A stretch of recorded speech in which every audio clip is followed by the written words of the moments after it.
பிரம்மனுடைய திருஷ்டிகர்த்தா என்று அவரை உலகத்திலே பேசப்படுகிறார்கள். கங்கா பரமேஸ்வருடைய கதைய ஒவ்வொரு புலவர்களும் ஒவ்வொரு மொழியில் ஒவ்வொரு விதமாக பாடுவார்கள். இப்ப தோழித்திர முதலட்சுமி அக்கா அவங்க ஒரு துறையில பாடி இருக்கிறாங்க. இப்படி ஒவ்வொரு கலைஞர்களும் ஒவ்வொரு தோரணையோடு பாடுவார்கள். எங்க ஊர் பண்பொழிமான் கிராமம். இந்த பண்பொழி கிராமத்திலே பாரு உலகமெல்லாம் தேடி பெற்று எங்க அப்பா பைமொழி மாடசுவாமி தேவார்.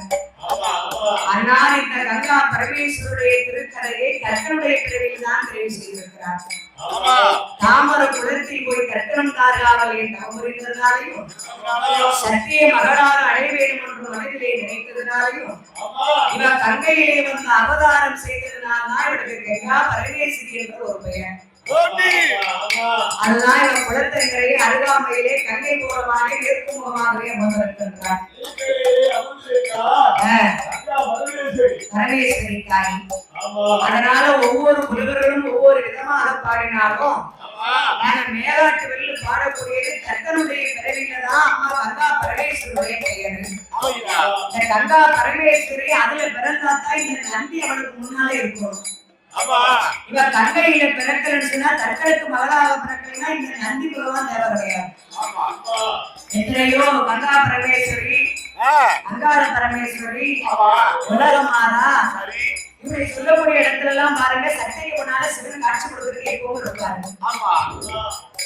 காட்சியா திருநாள் எங்கப்பா நெற்றிய பாடம் இருக்கான். அதனால இந்த தர்க்கனும் தாராவல்லையும் தர்க்கம் பண்ணிதான் பிறந்தாலும் சில புலவர்கள் பாடியிருக்கிறார்கள். தர்க்கத்திலே பிறக்கவில்லை. பிரம்மனுடைய திருஷ்டிகர்த்தா அவர்கள். பிரம்மனுடைய முந்தை கமலத்திலே தோன்றியவர்கள் வலதுகால பெருவரையிலே அவதாரம் புரிந்தவர் தர்க்கன் என்றும் இடதுகால பெருவரையிலே தோன்றியவர் அம்மை தாராவல்லி என்றும் அந்த தர்க்கனுக்கும் தாராவல்லிக்கும் அறிவோர் உலகமான அவரே 56 தேசத்து நாடுக்கும் அதிபதி நாடாக தாராபுரத்தை ஈஸ்வர பகவான் தலைநகரமாகவே கொண்டு ராஜா அம்மா தாராவல்லி 56 நாட்டுக்கும் அதிபதி நாடு நீங்க வாழக்கூடிய உலகம் தான் தாரகாபுரம். என்ன புறம்? தாரகாபுரம். 56 தேசத்துக்கும் அதாமே தலைநகரம். நமக்கு தலைநகர் எது? தமிழ்நாட்டுக்கெல்லாம் தலைநகரம் எது? தமிழ்நாட்டுக்கு தலைநகரம் சென்னை. தமிழ்நாட்டுக்கு தலைநகரம் இந்தியாவுக்கெல்லாம் தலைநகரம் தான் டெல்லி. அப்படி நமக்கு எப்படி தலைநகரமாக கொண்டாடுகிறோமோ அதை போல இந்த 56 தேசத்திற்கு 56 தேசம் என்றாலே ஈழம், பாண்டி, யாழ்ப்பாணம், சேர சோழ பாண்டியம், கொங்கு, வங்காளம், அங்கம், வங்கம், குன்றம், குச்சலம், மலையாளம், மகரதேசம், கன்னமதேசம், வடமதுரை, தென்மதுரை, பூமதுரை, கல்கத்தா, பூபாலம், டில்லி, அகரம், மேபாலம், வீரகாலம். என்ன காலம்? வீரகாலம். வீரகாலம், மேற்பாலம். இந்த அனைத்து உலகத்திற்கெல்லாம் தலைநகரமாக கொண்டாட தாராவரே தர்க்கமணி ராஜனுக்கும் தாராவளிக்கிறதை தலைநகரமாக கொண்டு எப்படி வாழ்ந்து வருகிறார்கள் தெரியுமா?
தானத்தோடு தனத்தோடு தாராபுரம் ஆண்டுவானா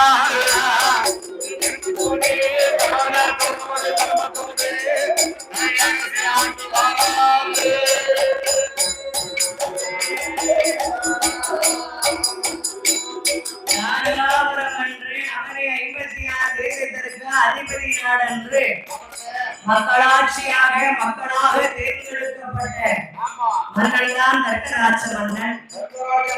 56 நாட்டு அரசர்களும் அணி அணியாக அவரை மன்னனாக தேர்ந்தெடுத்து வைத்தார்கள். தேர்ந்தெடுத்து வைத்த அந்த ஆளுவதலாக தாராபுரத்தில் எந்த சிறைக்குள்ளும் குறைவு கிடையாது.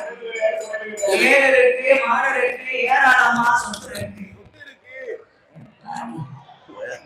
பொன்னருக்கு பொருளருக்கு போஷணங்கள் எல்லாம் அங்கே நிறைந்திருக்கு. மண்ணும் மனையும் பொண்ணும் பொருளும் போஷணமும் பாலும் பவுசனும் தேண்டி சிறப்பெல்லாம் அமர்ந்திருந்தானா அங்கே செல்வாதை கேட்கவா என்ன செய்யணும்? 1000 தலையாரி 64 மந்திரிகள் சேனா சைரியங்கள் 6 படை குதிரைப்படை அந்த ரகாதிபதிகளோட மன்னை பட்டத்தை யானை மீது பவனை சுற்றி வந்து பகுதி அரசால் கப்பங்காரிக்கைகளை வாங்கி நீதி நேர்மை தயவு தாட்சியம் அதான் அந்த காலத்துல சொன்னான். நீதிக்கு ஒரு மழை நேர்மைக்கு ஒரு மழை கற்புக்கு ஒரு மழை என்றெல்லாம் அந்த பெரியவர்கள் எடுத்துரைத்தார்கள். நீதிக்கு ஒரு மழைனா என்ன மழை?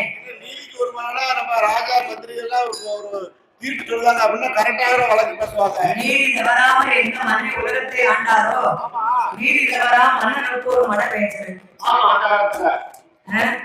நேர்மைக்கு ஒரு மழைனா என்ன மழை? நேர்மையான நேர்மை நடக்கணும். பரமேஸ்வரியுமானுடைய திருவாலயத்துல அந்தன சுவாமி பிராமணர்கள் வந்து அமர்ந்திருந்து மந்திரத்தை விடாம ஓதுனாங்க பாத்தீங்களா? ஓம் கிரீங்கம் ஓம் அமர அப்படி ஓதும்போது அது நேர்மையா வரணும். அப்படியா? வேதத்தை மறக்காத வேதியருக்கு ஒரு மழை பொழிந்திருக்கிறது. இப்ப பாரிய சொல்ல இடம் இல்லையா? அதுக்கு முன்னாடி கோயில்காரர் நெருங்கிட்டு இருப்பாரு. அவர் மந்திரத்தை நானும் சொல்லி முடிச்சு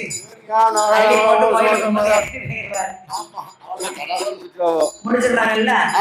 அப்ப அந்த காலத்துல நீதி தவறாம இருந்த மன்னனுக்கு ஒரு மழை, வேதத்தை மறக்காம ஓதிய வேதியருக்கு ஒரு மழை, மாதர் கற்போடைய மங்கையருக்கு ஒரு மழை என்று சொன்னார். உங்களுக்கு மாடி நடந்திருக்கு. யாருக்கு பெயர்ந்திருக்கு? பெண்களுக்கு. உங்க அம்மா இருக்கா? ஆமா. எங்க அம்மா இருக்கா? ஆமா. உங்க அத்தா இருக்கா? ஆமா. வேற என்ன? அவ அத்தா இருக்கா? எல்லாரும் நம்ம கிட்ட. எல்லோருக்கு பிரேமட எல்லோருக்கும் மனம். ஆமா. கடவனே கண்கொண்ட தெய்வம் என்று மதித்தானே நலாயினி கிளை. சரி. அவருக்கு பேசுறதுக்கு ஒரு மழை. சரி. அவருக்கு பேச தான் நம்ம எல்லாருக்கும் பேசுறோம். உங்களுக்கு என்னமா மழை பெய்யும் அப்ப மாதமும் மாறி மழை பெய்கிறது. இப்ப அப்படி மழை பெய்தா நீதியை தவறி மன்னனுக்கு ஒரு மழை பெய்யுது. வேதத்தை மறந்து வேதியருக்கு ஒரு மழை பெய்யுது. புருஷனை கொண்டு பூவியருக்கு ஒரு மழை பெய்யுது.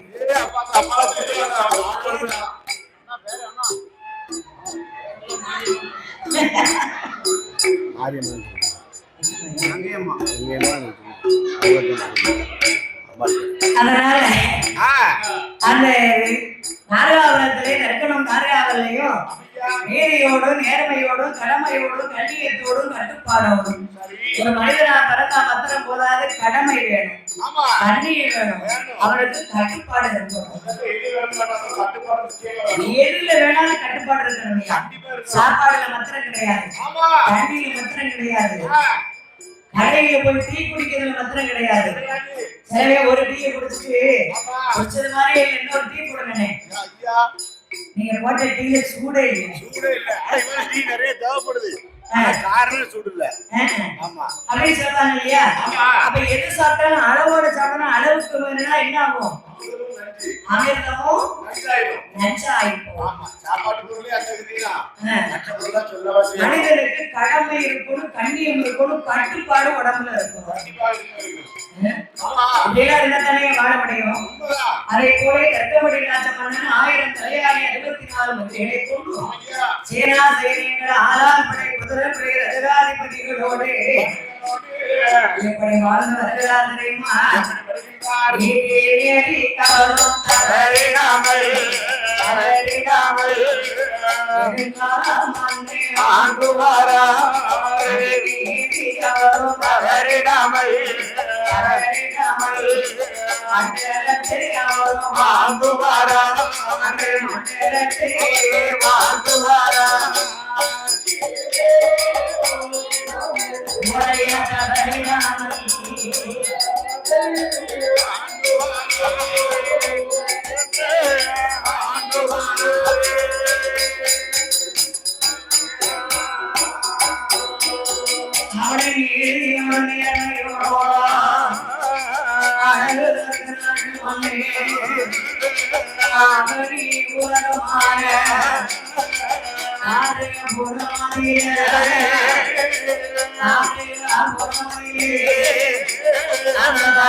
சிவபெருமான் பார்த்தார். சிவபெருமான் கங்கா பரமேஸ்வரியாருடைய ஆலயத்திலே அர்த்தநாரீஸ்வரரா அமர்ந்திருக்கிறாரே கிழக்குமுகமாக சிவனுடன் பாதி சக்தியுடன் பாதியாக அவர்களுடைய நீதியை கண்டார். நீதி நேர்மையை கண்ட பகவான் அவர்கள் எல்லா வளமும் நிறைந்திருக்கிறார்கள்.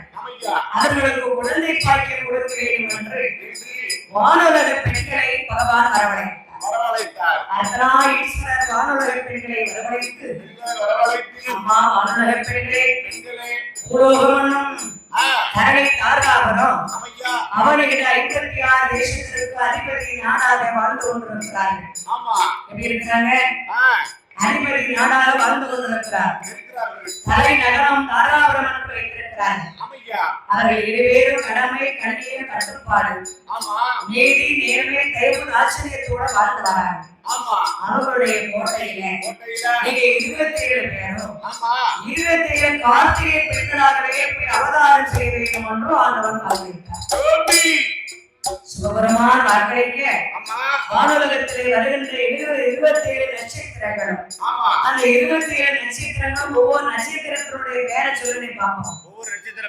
நான் சொல்லுறேன், காலண்டரை எடுத்து போய் பார்க்க சொல்லுங்களேன். உங்களால ஏண்ட அளவுல தெரிஞ்ச நட்சத்திரத்தை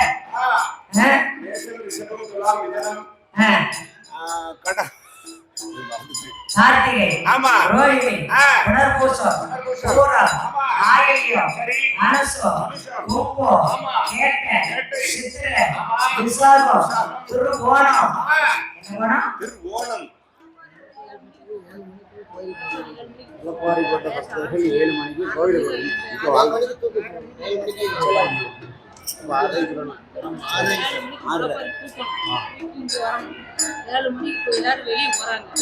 வீட்டுக்கு போறாங்க 6:30 மணிக்கு அங்க வந்து நிக்கிறேன். கரெக்டா 7 மணிக்கு